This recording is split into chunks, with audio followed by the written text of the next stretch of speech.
নিজের সাফল্যের জন্য অনেক দিন থেকে অপেক্ষা করছেন, নিজের জীবনে সাফল্য দেখতে পাচ্ছেন না, সাফল্য আসছে না। এখানে ব্রেক থ্রু, সাফল্যতা। কারণ সফলতা এই কারণেই আপনি পাচ্ছেন না যে আপনার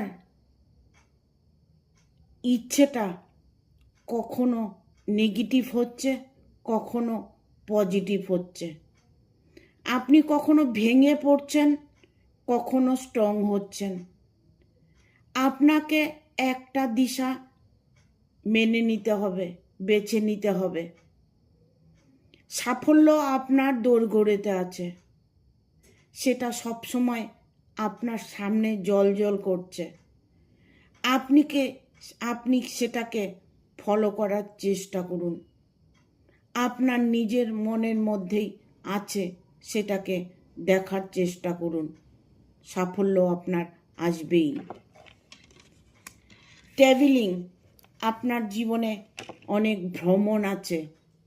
আপনি বিদেশ যাত্রা করতে পারেন, বাইরে কোনো কর্মযুক্ত হতে পারেন। আপনার জীবনে সফলতাটা 100% আছে। হয়তো একটু দেরি হচ্ছে, বাট আপনার সফলতা অবশ্যই পাবেন।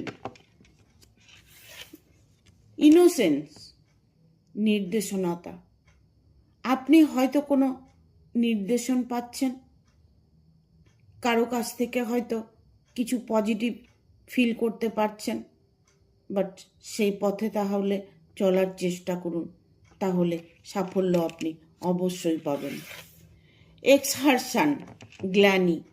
মনের ভেতর থেকে আপনাকে গ্লানিটাকে ত্যাগ করতে হবে। মনের ভেতরে যে আপনার পজিটিভ নেগেটিভ এনার্জিগুলো কাজ করছে, আপনি সেখান থেকে বেরিয়ে আসুন। কারণ এখানে ব্রেক থ্রুর কার্ড এসছে, সাফল্য আপনার দোরগোড়াতে আছে। আপনাকে সেখান থেকে এক্সারশন করতে হবে, গ্ল্যানিটাকে আপনার ভেতর থেকে ত্যাগ করতে হবে। মন একদিকে নিয়ে যেতে হবে, যে দিকটা আপনার ভালো মনে হবে সেই দিকে আপনার মনকে নিয়ে যাওয়ার চেষ্টা করুন, তবে দেখবেন সাফল্য অবশ্যই পাবেন। কন্ডিশনিং, শর্ত। কোনো কিছু শর্ত নিয়ে হয় না, নিজের মনকে চালিত করতে হবে। শর্ত করে কোনো দিন কেউ জিত